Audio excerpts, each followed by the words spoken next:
Hello and welcome to Alternative to Meds podcast.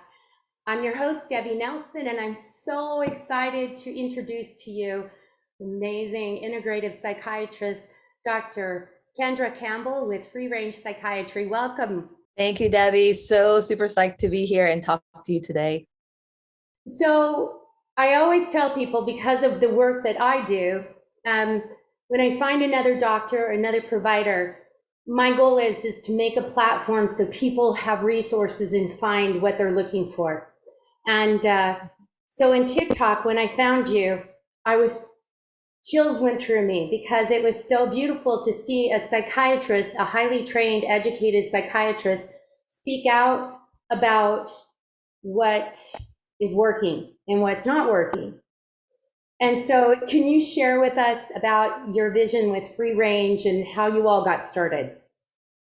Yeah, absolutely. Well, it kind of got started because of my own sort of personal health crises. So I was working as a emergency psychiatrist and actually running the psychiatrist at the Columbia Presbyterian emergency room in New York City. I found myself there for about 4 years, overworked, burnt out. I had numerous physical health conditions, gastritis, neuropathy, endometriosis, a long list of mental health problems, anxiety and panic attacks. I was on a lot of medications. And I had been told by many specialists also that I would never be able to have kids.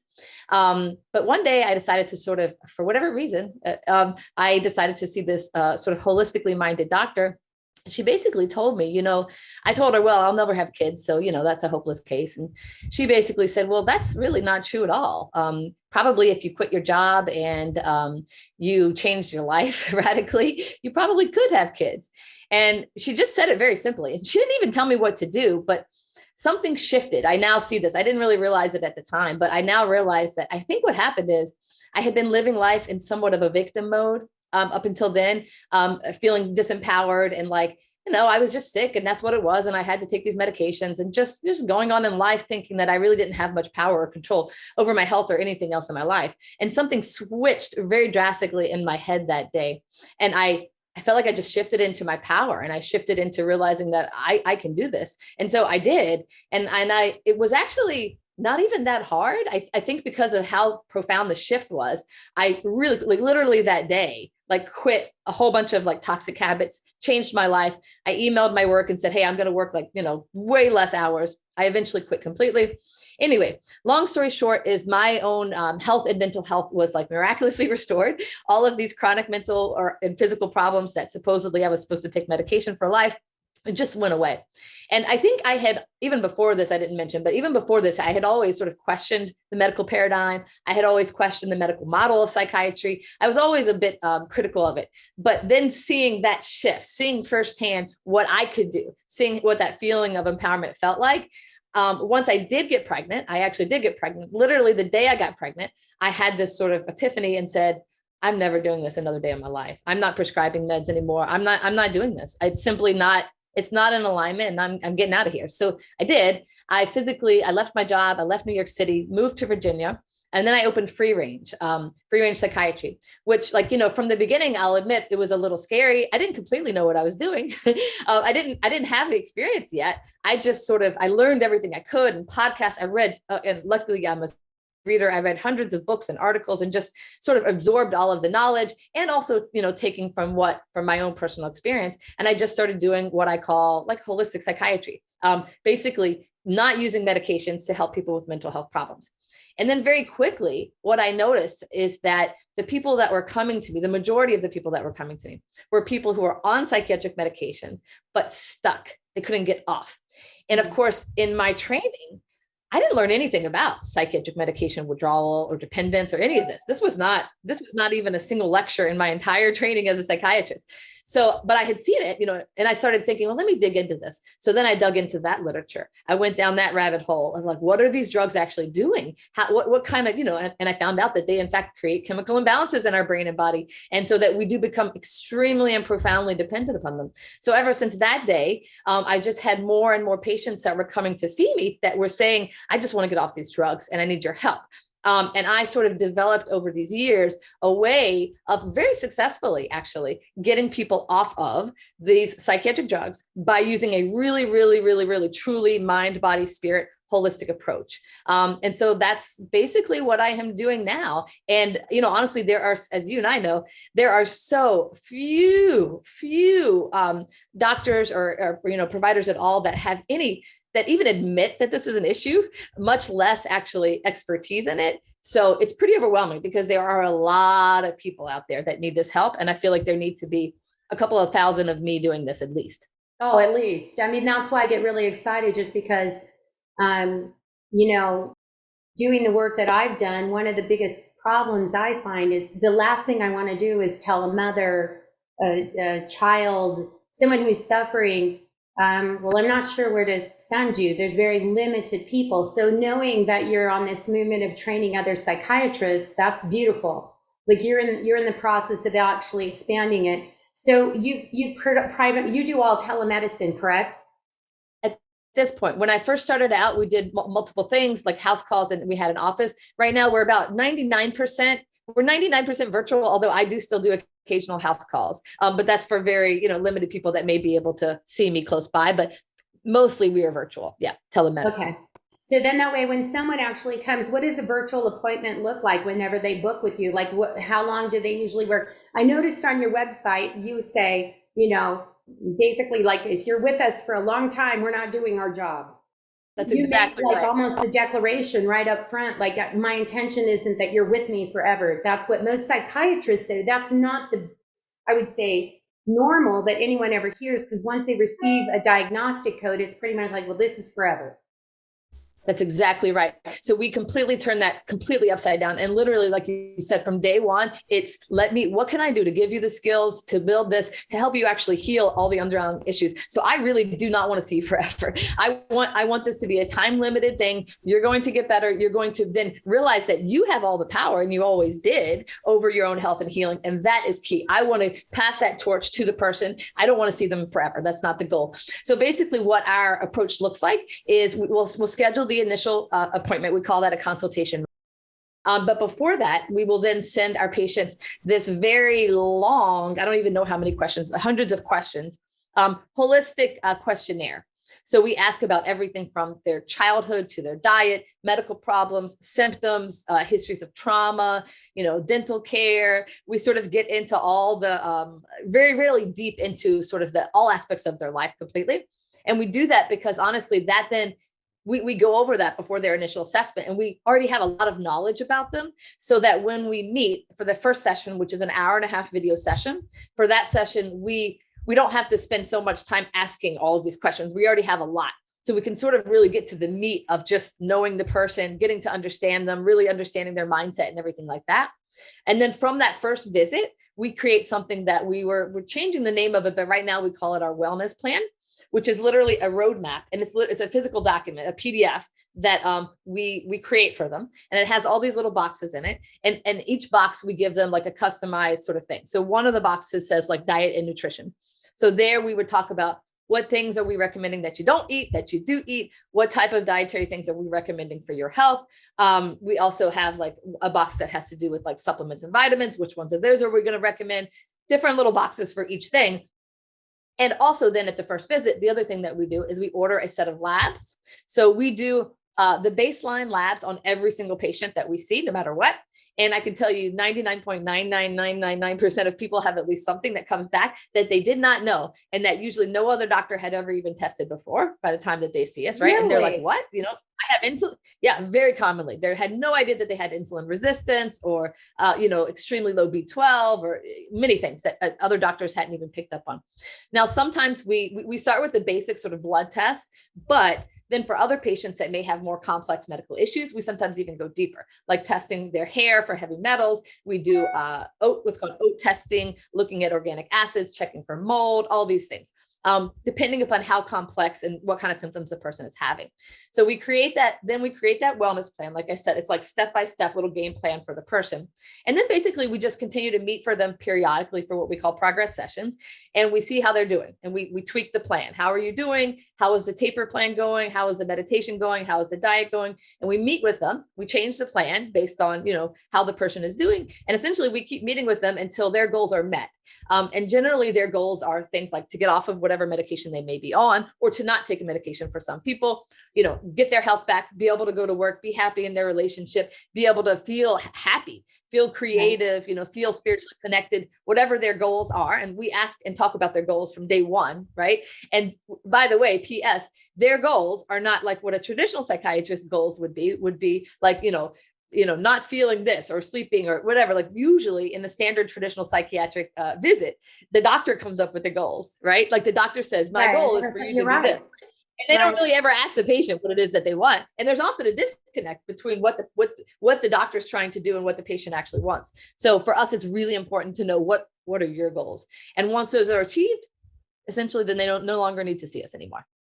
I think whenever I hear, because I always say that those steps for integrative or holistic mental health, most people don't understand, like when you'll say, well, most things doctors you'll discover, what I've discovered is in traditional medicine, they don't correlate the mental health problem with the lack of a B12 or with testosterone issues or with this or with this or with this. It's just all in your head.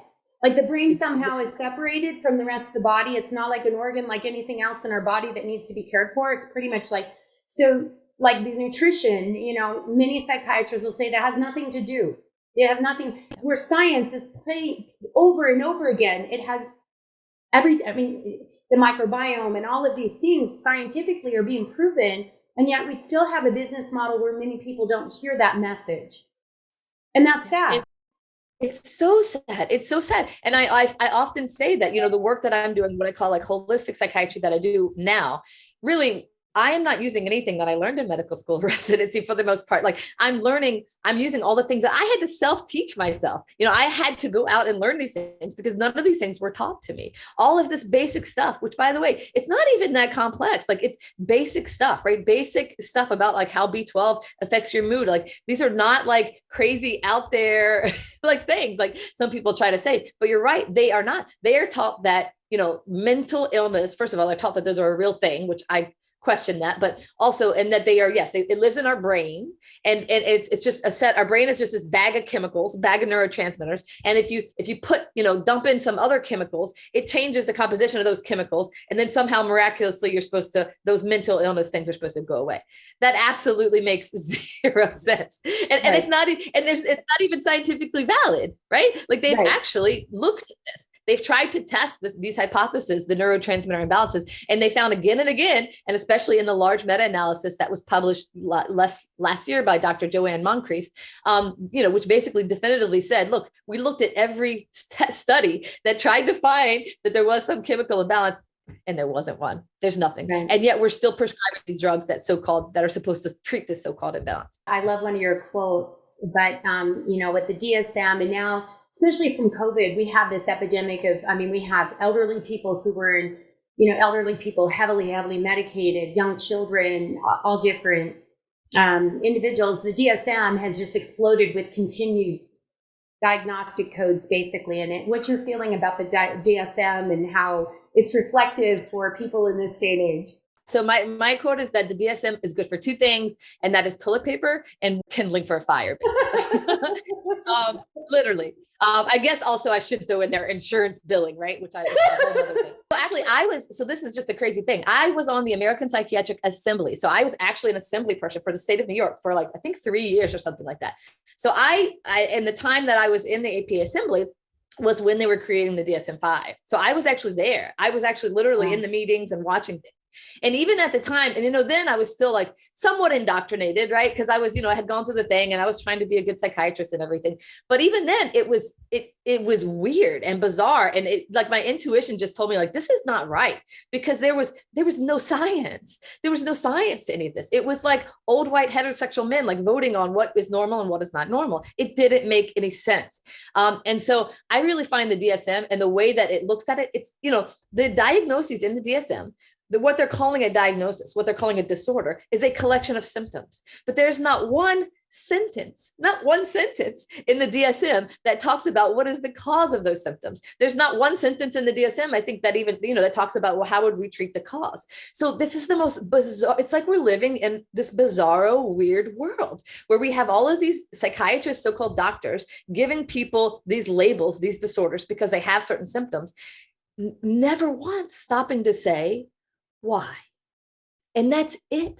All I do that's different from all of the other traditional psychiatrists is when a patient comes to me and says, I'm feeling anxious, I can't sleep, I'm having this, I'm having that, I say, okay, let's figure out why. Let's look into that why. And that's it. That's the magic of what I do. It's not that much. It's not that magical, I think. I just look until we find the cause, we treat that cause, and then the person gets better. Yet that one question, that one simple question does not get asked at a traditional visit with a psychiatrist. Never once do they ask, why is this happening? I think a big difference, though, Dr. Campbell, is that you ask and you listen. I don't know how many other doctors take the time to actually ask that question and actually listen to what's going on with a person, or what significant things. I'm not a doctor. I've done placement for treatment for people many, many times, and I'm shocked at how many times people will tell their story. And it's always the same. There'll always be common threads throughout, and I'm sure, you'll hear it. Like you said, I would say 98% of all people have GI issues. Mm-hmm. Which, if you have GI issues, I go, you're going to have brain issues. That's how your brain is going to be fed. But it's amazing that a normal doctor never even asks them that. Never even consider it, not even for a second, not even for a millisecond. It's not part of what we were trained to do. We were trained to ask a bunch of questions, elicit a bunch of symptoms, look then at the DSM, which is a checklist, boom, boom, boom, find the one that, find the thing that matches it. I have to just say this real fast. So I'm on a lot of traditional psychiatry forums, and a lot of times I see people sort of getting a little anxious, thinking like anytime they talk about, like, what if AI replaces us? Like, what if, or what if, like, nurse practitioners replace us, or what, like, there's this fear that, like, they're going to get sort of replaced by somebody. And I have to say, then actually do something, right? Like, because what they are doing, eliciting symptoms, matching them to a set of, like, checklists, and then administering a medication that's supposed to be matched, that does not actually take a doctor. Like, that doesn't actually take an AI. A robot can in fact do that. Yep. So if you want to protect your job, like, do more than what a robot can do. And that, again, I understand, like, I don't want to get, like, hostile towards them, but I guess I probably have a little hostility, but a little anger there. But my point is, like, then do something more. I love capturing this because you're absolutely right. And when you're like, do something, you're the person doing something. By when you started FreeRange, like, you actually are. And that's what people want to hear is, wait, someone is going to do something about my problem that I have going on. Instead of just, I said, I'll give different analogies all the time to people, but I said, it's kind of like having a major weight issue and you're running around asking people, how do I do this? And what do I need to do? And someone says, well, I don't know, go ask that lady over there. And the woman or the man has got a significant weight problem. They'll be able to help you. I feel like so many people keep going to the same person and getting the same results and not realizing, well, then you need to change trainers or go to someone that's emulating what you want in life. Exactly. And I know that now. I would never, ever, ever go to a doctor, a healer, anybody in the universe, unless I knew that they themselves have healed and understand the thing that I'm going to them for. And I can tell you, I have a lot of psychiatrist friends, right? I have a lot of friends from residency, and I can tell you that psychiatrists as a group of people are some of the sickest, most mentally unwell, addicted, on tons of different psychiatric medications. unhealthiest like group of people you're going to find on the planet. So to go to them with your mental health woes and thinking that they're going to be able to help, unfortunately, I mean, I'm not blaming people. They're doing what they were told to do, right? We were told, go to a psychiatrist. That's the message that everybody gets. But unfortunately, that message is dead wrong, and it's dangerous. And this is what's harming people, is we're expecting somebody who is unwell to go to somebody who's probably more unwell and help to heal them. And it's not going to happen.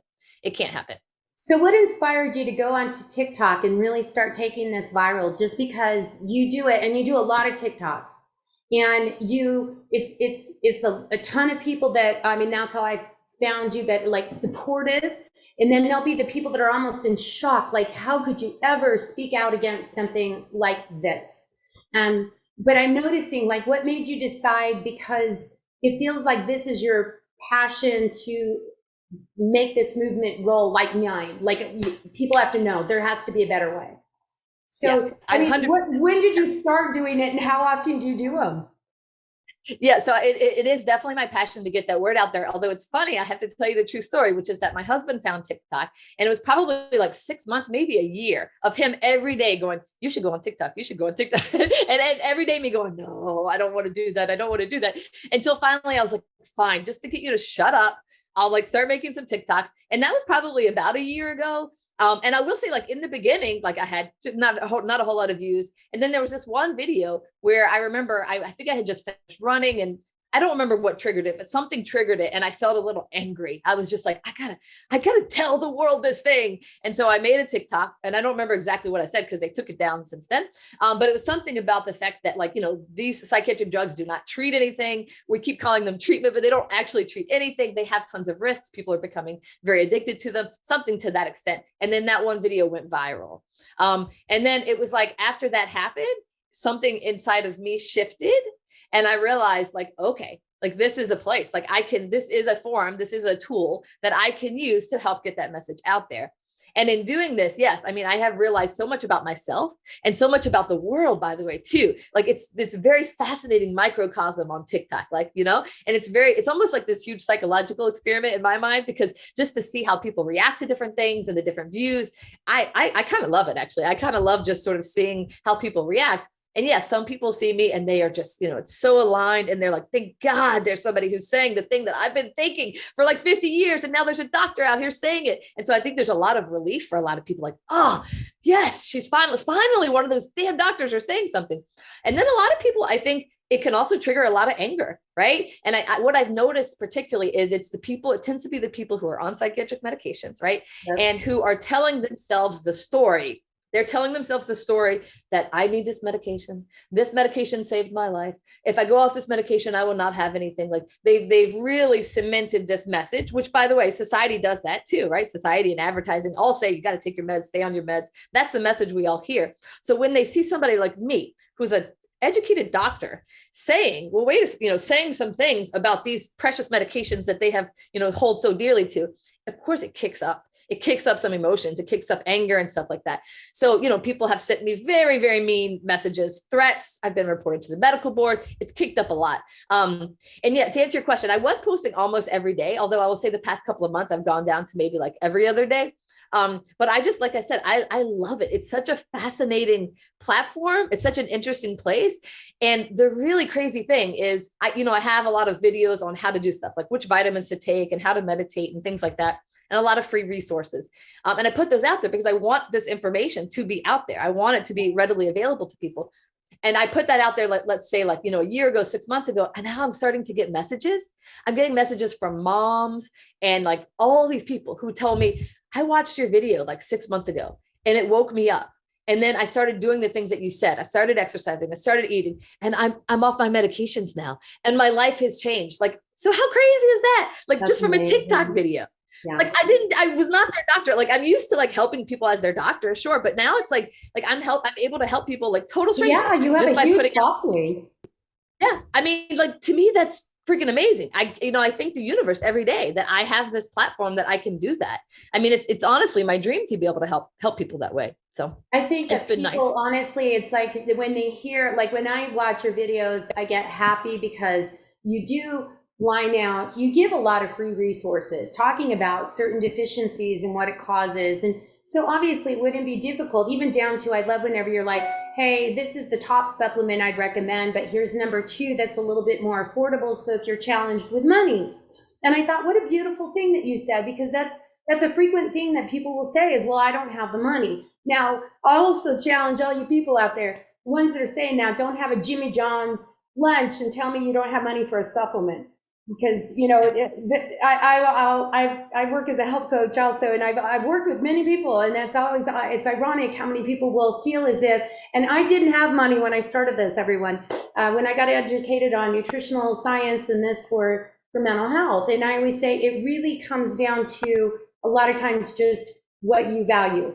And I valued my health over and above anything else.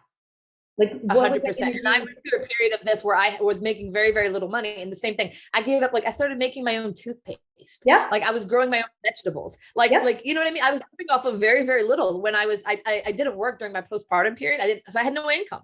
We had no income, but I made it work. You know, I did. Like it was a challenge, but I think there is this idea again that's been drilled that it like has to be expensive and that it has to cost, but really, you know, it doesn't. Again, that's just another myth that we've been sold, right? We've been told that it has to be. And we've also don't realize the concept of like spending money prophylactically on your health, right? I made a video the other day that said like, I spend a lot of money on my health, but I'm not sick.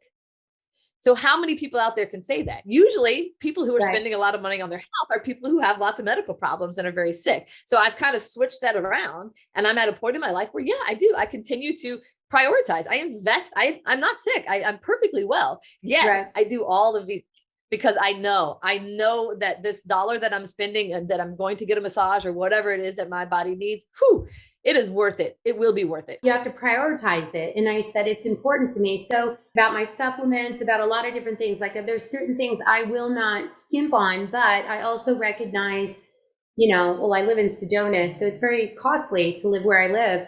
I'm determined, as well as you, to show people there are affordable options for health. Not everything has to be super costly. And you buy in season, like you say, you garden, and I make my own body butter for lotions. I learned the more that you learn about integrative care and everything down to the toxins that we've exposed ourselves that are causing the problem, you become aware of it, and there's no going back. I don't think there's any going back. Once you learn it, it's impossible to not drill it in. And when I first, because Lyle Murphy is the owner of Alternative Meds, and he's very much into environmental medicine. And so I would hear things from him. And that was the last piece of my wellness journey that I really never correlated. I was the smell person, the Downy in the sheets, the Febreze in the wall, never taken into account. Those are neurotoxins, people, neurotoxins. We sweat them into our system. They disrupt our hormones. We disrupt our hormones. We disrupt our mood. And so there's levels of learning. And I hear from you, that's when I get really excited, is you teach all of those aspects of like, these are the levels of wellness that all of us need to be doing. Because if we don't, what is going to happen with our children? We have an epidemic of psychiatry happening for our young children. So huge. Yeah. I mean, I know you've said that many times on your platform, and I really appreciate that you're open about that, because I think some of the most devastating things to hear are the amount of children now that are put on these serious medications. And the thing, this is the thing that gets me the most is this anti-mental health stigma message, right? Which, by the way, is primarily funded, if you really follow the money, back to the pharmaceutical companies, right? So it's more like actually a marketing slogan. So what they have done is they have taken that we are normalizing stuff, right? And there's a difference, right? We can actually say something is okay and explain it and not be judgmental around it without normalizing. So for example, like if you're a teenager and you're, starting to have lots of anxiety, right? Like, no, that's not something that we need to stigmatize. In fact, we should be talking to them and trying to figure out and saying, yes, it's okay. If you're having anxiety, not only is it okay, it's actually a sign from your body that something's going on. Let's figure that out, right? Versus the message that's just being put out there is, it's okay to have anxiety because everybody has anxiety. and you should go to a psychiatrist. There's no stigma in seeing a psychiatrist, and you should start a medication. No stigma. Do not. And of course, that's the thing that I get on so many of my TikToks. You're stigmatizing medication. And like, actually, no, I don't have a single post or video or statement that I've ever made that said that, like, one should be ashamed of taking medications. Quite the opposite. I'm actually out there saying, like, let's normalize. Like, when you are feeling these symptoms, there's a reason, right? If you're experiencing anxiety because you were molested as a child, like that there's a reason, right? So we should actually be looking in that. And that's not stigmatizing. It's quite the opposite. It's saying, of course you're feeling anxious right now. How could you not feel anxious? You were molested and nobody helped you. Of course you're feeling anxious. Yeah, definitely we need to destigmatize that, but not this whole thing about, the psychiatry and the medications aspect, or calling it normal, right? Right. Right, exactly. I mean, that's the whole thing, is that we aren't that you're nailing it down to a T, because I'll say this, and I have 5 children. So my youngest, because everyone, like you said, the thing to say nowadays is I have anxiety, I have this. And I said, hang on just a minute. Let's really truly understand the difference between someone who really has an anxiety disorder or someone who's really suffering with anxiety. Do you have a test that's going on? Yep, got a test. Got a big test coming up. You're working a lot? Yep, I've been working a lot. Okay, did you break up with your boyfriend? Yep. See, that's normal. That's life. We have anxiety. That's our body saying, slow down. We need to do some different things. They said, now, if you have anxiety and you have absolutely no reason to have anxiety at all, then that's whenever you have to start looking in deeper root issues, like, okay, so what's going on? Is there something in my gut? Is there something else? But those are life situations that we all have anxiety about. And we can't necessarily medicate it away. Yeah. And I will say this, in my 20 years or however I've been working in psychiatry and talking to people who have every different thing from psychosis to mania to anxiety to whatever, I have not once have I found somebody who was having some sort of symptom and I could say, well, I can't think of a single reason why this would be happening. It's never happened. There's always an identifiable reason.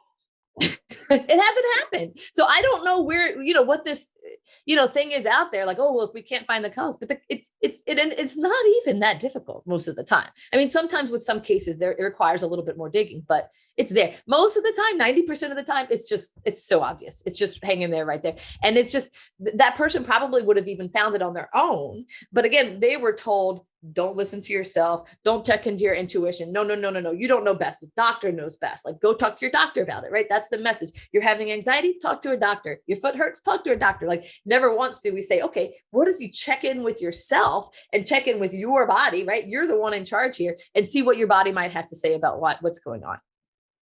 I feel so inspired. I'm happy. How many doctors are you currently have in your program that are trying to get trained with you? Yeah. So we have one doctor who is in the training, the fellowship, and also working with this, Dr. Jennifer Giordano. And then we have, I think around 8 or 9 right now, other ones that are in training right now in the fellowship.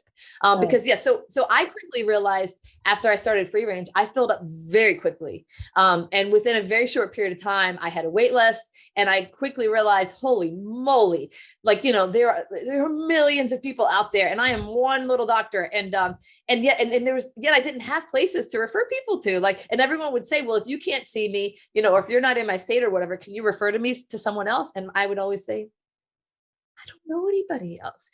I feel so horrible to just say, no, I don't. I literally don't know. And so that's one of the reasons why I said, okay, there need to be more of me. I need to make this information more readily available. So I started training people. And then also that was also in part the reason behind going on TikTok and making these free resources and stuff like that. And just getting out as much as I made some master classes, just getting out this information to people who need it as much as I possibly can, as one woman that also has 2 young children at home. I love seeing the videos on TikTok whenever you talk about your children, because to me, it shows a mom who's truly making a change for the next generation to learn differently. I can see it. I can see your passion. You can see that what you've done, you really live what you preach. Like I said, it's like you have no business advising what you don't live yourself. You have to live it. So what are some of the medications right nowadays that you see a surge in that you're really concerned about of trying to help people with? Well, lots of them, but I'd say probably the biggest one during the pandemic was the stimulants, right? The study just came out actually that said that there was this massive surge, and we know that there was a surge, and then now there is what's it called? Shortage. Not a deficiency, shortage. Yes, thank you. Yeah. Of various stimulant medications, which, by the way, I don't think any of that is a coincidence. But yeah, that's a big thing right now, especially on TikTok. I have noticed, like it's become like a badge of honor. And again, I probably wouldn't have seen this so clearly if it wasn't, I'm on TikTok and I see these profiles, and it's very, very common. What I see is people put their diagnosis, you get a little bio in TikTok. You can put a couple of words about yourself, right? And you can put any words about yourself, right? But the ones that I see commonly, and these tend to be the people, by the way, who tend to not be so happy with my posts, but I'll look at their profile and it's like ADHD, autism, MDD, like they have all their diagnoses. And I just think, like, what does that say? What does that say about someone, that the thing, they have 10 characters or 20 characters or whatever it is to describe who they are as a person, to put out there. And the ones that they choose are their psychiatric labels. Like, what does that mean? Like, how much more could you identify and self-identify with if your entire image of who you are in a person is ADHD, right? And so I think that's what I'm seeing. I'm seeing this phenomena where people are becoming their diagnosis, and they're proud of it too. Like, it's like, I have ADHD, like, and I take my stimulants, and, it's becoming this badge of honor. And so I think, more and more people are starting to take stimulants. And again, there's this weird, thing that, like, ADHD is a thing, is a disease or whatever, disorder, and these medications fix it. And none of that is actually true. Like, there's no truth to that whatsoever. And so now we have all of these people, many, many, many, many people now on these artificial chemicals that are changing their brain structure, that are changing their receptors, that are exhausting supplies of things like dopamine, right? So, stimulants act predominantly, they act on other areas, but dopamine, importantly. So now it's like a chemical castration of being able to have fun or pleasure, right? So dopamine is our fun. It makes us feel fun. We feel it when we are happy and joyful, right? And the stimulants essentially get to the point, if you take them long enough, where you no longer then have the ability to generate dopamine. So imagine what that means. And these are like young kids. These are kids at age 3. I saw, like, on a forum one time, 3-year-old kid on this stimulant, all the way up through now. It's also popular to say that you have adult onset autism. Like, that's a whole new wave now. And they're taking these medications that exhaust and destroy the parts of the brain that allow us to have pleasure, allow us to experience pleasure. And now, because of this shortage or whatever, which I think is a little bit intentional, now people don't have access to that. And so suddenly they're realizing, as these drugs come off, like, holy shit, they're depressed. And also, they seem to not be able to have anything that brings them joy anymore. The things that used to bring them joy, like, before being drugged with these stimulants, like just taking a walk or hanging out with their friends, it's not happening anymore because their bodies have become handicapped and unable now to generate that on their own. So think about that. We're doing that to a generation of people. I consider myself an Adderall survivor. Because I actually was on very high doses of Adderall. And when this was a new concept to me 9 years ago, when someone actually introduced me, and it made so much sense that, that initial drug seemed like the answer to everything. And then as time, that window of effectiveness went like this. And then I pretty soon started realizing, I don't even think this works. And yet I was addicted. I needed it to do anything. And I also have learned, though, that through holistic psychiatry, you can heal the brain from the stimulant use. So people out there that are there are alternatives that don't damage your brain, that actually boost the dopamine receptors, help heal it, because you're right. It's just like a painkiller, like an opiate epidemic. We develop more receptors, so you need more and more and more. So it's impossible. No one tells you when you start, it's impossible. Started out with 10 milligrams. Okay, we'll do 20. All right, we're going to do 30. All right, okay, well, how far can we go? And I remember afterwards, my hands would tremor. And I remember afterwards that whole concept, like what you said, I feel like that you're telling a story of my story. But the biggest thing is that people need to hear over and over again is that there all are alternatives to start healing the brain from this. So when people go off of a drug like that, it is like an opiate, where in the sense where you're like, I can't function. Yeah. And then there's not Yeah. success. They go back and they get convinced that they have to have that drug, and they're not realizing that no, that drug has created the need to need the drug. Exactly. And that is the key piece. I mean, if I only could have one message out there to the world, that would be it. Because there are millions of people out there, millions, who are on any of these psychiatric drugs. And just like you said, and sometimes they're not even working anymore, like you mentioned. Often people can be on them for 10. And so they're not even actually helping anymore. They've exhausted it. They're no longer actually any benefit. However, when they go to stop it, they experience withdrawal, drug withdrawal, just like from cocaine, alcohol, or heroin. It is drug withdrawal. And the drug withdrawal looks a lot like whatever their initial reason was that they went on the medications. So if they are withdrawing from ADHD, they're going to be completely brain fog, can't focus, everything is going to be a mess. If they're withdrawing from an antidepressant, they may feel depressed, hopeless, etc. And yet, the thing is, as you and I know, if that person then goes to 99% of traditional doctors, nurse practitioners out there and says, I stopped my Adderall and I can no longer focus, or I stopped my Prozac and I'm feeling really depressed, 99+% of doctors will say, this is absolute proof that you need that medication, right? That you need that drug. And so you need to keep taking it. When in fact, the exact opposite is true. It is a dependency. It is withdrawal. And both things are true that you said. Number one can heal from that withdrawal. That is what I do with people. That is my area of expertise, is helping people figure out how to navigate and heal their brains after they've been exposed to these drugs for a long period of time. And one can heal whatever the initial cause was in the first place. So the reason that you started, you saw a doctor who said you had ADHD and you need these meds, was because you were, displaying certain symptoms. And those things, again, are things that can be healed and addressed. And that's the important thing, I think, to understand. And this is the message that is not getting out there, that I wish I could just scream from every mountaintop, so that people understood that. And because how empowering is that, to know, oh, wait a second, this is just withdrawal.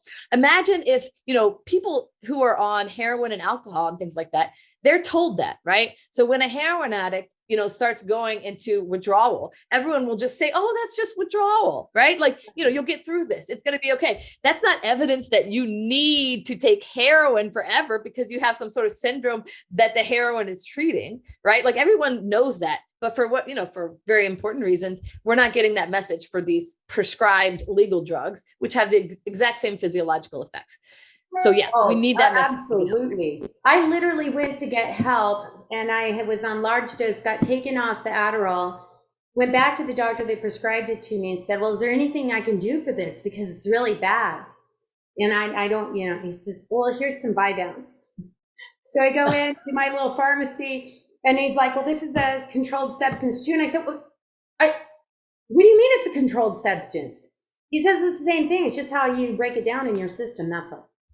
And afterwards, I thought, never once was I asked. And understand, when I started this, I was a single parent with 4 children. So I had every reason why I was fragmented. Okay. Of course. A lot going on in my life. I had a lot, businesses, all different things. But that is the message that we get sent is, well, then if not this drug, here's this drug. There was nothing talking to me. No one ever said to me, well, tell me what's going on in your life. What's your diet like? Let me tell you some things that are going to help supplement you and help you during this time. And that wasn't ever said. It was more like, here's this pill and it's going to help you. No one said it would be part of my demise. Honestly, it was exactly what I needed in my life. So don't get me wrong. Honestly, I'm where I'm at right now, and I absolutely love what I do, because I do feel incredibly passionate about this work, as do you, because I want to see if there's one other person that we can reach, or families, before they go down this path and they actually get the right kind of help. That's beautiful. I mean, I feel really sad when I hear the parent that, I had a call recently where it was a mother that the child couldn't sleep, and he was 10 years old and was put on Seroquel, which is an antipsychotic. And it broke my heart. And she says, well, I don't think he needs it anymore. I think I just am going to take him off. And I said, you can't just do something like that overnight. This is this very serious drug and you need to work with the right individuals. So if that's the one thing at any time, I'm always saying throughout podcasts or anything, these are not medications to mess around with lightly. You have to see someone who knows what they're talking about to be able to help you navigate that, because it will put you in a psychiatric crisis and in a psychiatric ward, which then further validates the validity as to why. And it doesn't mean that that diagnosis is correct in any way. It means that what you experienced was a rapid withdrawal from a medication that targeted that aspect. Yes. And so over and over again, I like to say to people, we're not telling anyone stop anything. We're saying that there's things that can be done to balance at the same time.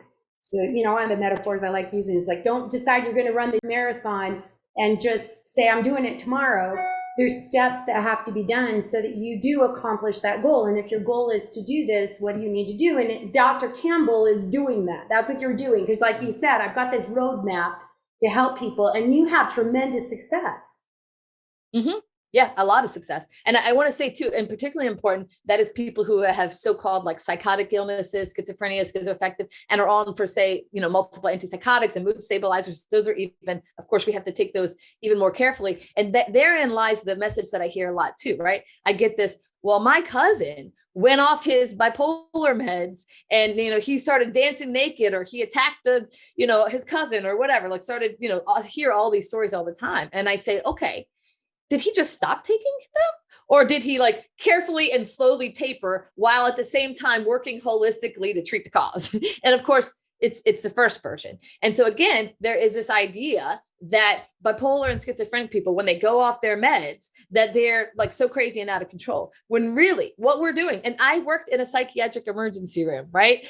This is what I saw. This is the bread and butter of what I do. I even have a fellowship in emergency psychiatry and public psychiatry. The things that I know the most are these serious mental illnesses. And I can tell you without reservation that it is the drugs that when you have somebody, it's so rare to see this, but if you have somebody who had, for example, like an episode of psychosis or mania or something like that, if instead of starting that person on medication, you actually work to figure out what is causing this, give the person a little time to heal, the chance that they will have another, and we know this too, and these studies are published in the book by Robert Whitaker, but we know that that person will likely just heal and they may never have another episode again. So this idea that we have in our head that bipolar and schizophrenia are these chronic, untreatable illnesses and they have to be medicated, and if you go off the meds, they're going to be horrific and everything, that we created that. That's not true. We created this story with the drugs that do this. It's an artificial effect that we've created. So as you're going down this path and you keep expanding, and now you've got a wait list, obviously. I mean, there's people and you're trying to get other people rapidly trained underneath you.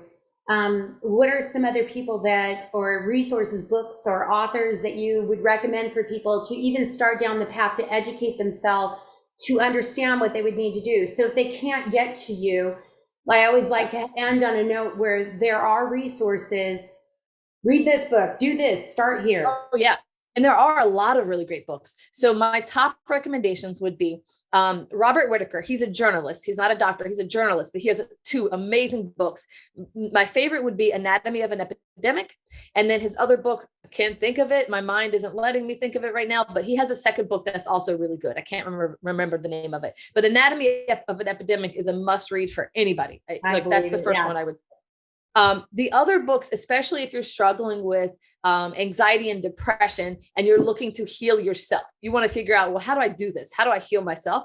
I would recommend Kelly Brogan. Her books, A Mind of Your Own and again, Own Yourself are her 2 books. I think A Mind of Your Own is the one that is the first one, and I might start there and then the other one. And then the other books would be really any book by Dr. Peter Breggin. So Dr. Peter Breggin is a psychiatrist who very similar to me. He's basically, he was the first person in this field, the first psychiatrist to really speak out super publicly, to risk his license, risk his reputation. And he has been also harassed and, reported to the medical board and everything, but like he has so much courage. And he's a brilliant psychiatrist and just, warm, compassionate human being.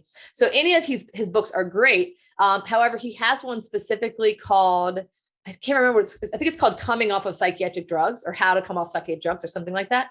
And it's a great manual, because he actually even has like step-by-step, like, if you're on this drug, this is what you do. So I think that's a really, really good resource. And I think he even has it geared towards family members as well. Like he has a chapter or so, if I remember, that specifically has to do with family members. And those are the top ones. There's other ones as well. But I think those resource-wise would be my first place I would go, those 3 authors. Awesome. All right. Well, then what I was doing now, Robert Whitaker, I'm a huge fan of Anatomy of an Epidemic. I do the same. I always refer people to go to that book so that because I don't think I've ever had a person read it that doesn't see themselves in that book.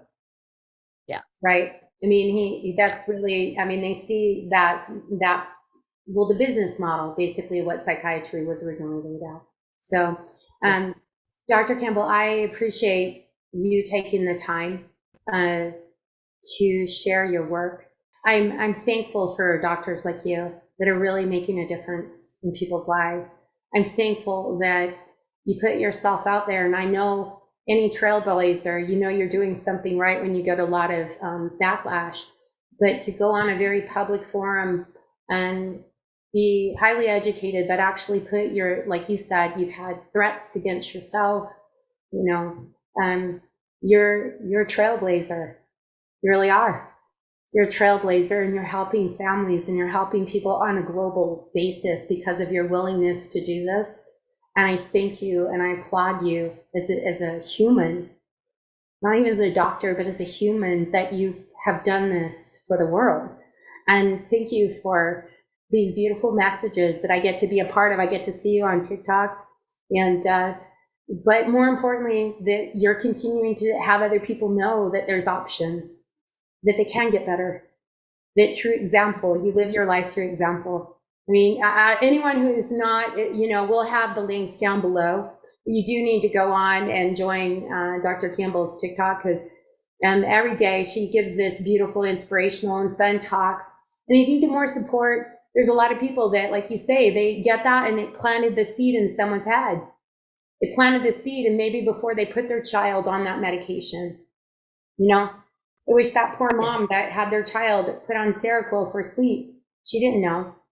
Please read the medications before, do your research, because we are ultimately responsible for ourselves. And that little 15-minute meeting that you had with the doctor that quickly assessed you and handed you that prescription, the ramifications of it are pretty grave if you don't. You're talking to someone that, like I said, I was on large doses of Adderall, and I now manage things in a very different way in my life. I really do. So I'm so thankful. I thank you for taking the time. Down below, you'll see links with FreeRange. So if you're interested in being a part of her program for being educated, I know we have a lot of doctors that really just want to know where they can go to learn. They want to learn. They want to learn this, and they just want to know. So thank you so much. And I applaud you, your courage. And we need to get you to Sedona so you can come play on the mountains. Thank you so much. Thank you for giving me this platform. And truly, this work is from my heart. It is 100% could not be any more so. So because of that, it is truly my pleasure. It is truly my joy in life to be able to do this. Truly. You can feel it. Honestly, there's never a time you don't feel your beautiful energy through the videos, that it's something you truly are you can see that there's happiness and joy in what you do, and you like your work. And that's the most important thing. And you're spreading a message of hope to people that many people just feel it's hopeless, and it's not hopeless. People, it's not hopeless. Please, there's so many resources.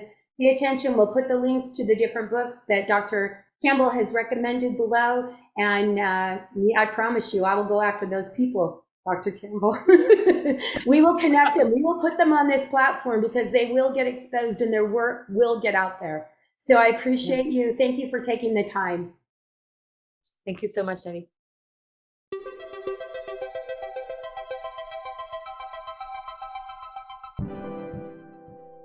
Thank you for watching. Don't forget to subscribe to our channel. For information about Alternative to Med Center, give us a call at 984 9667.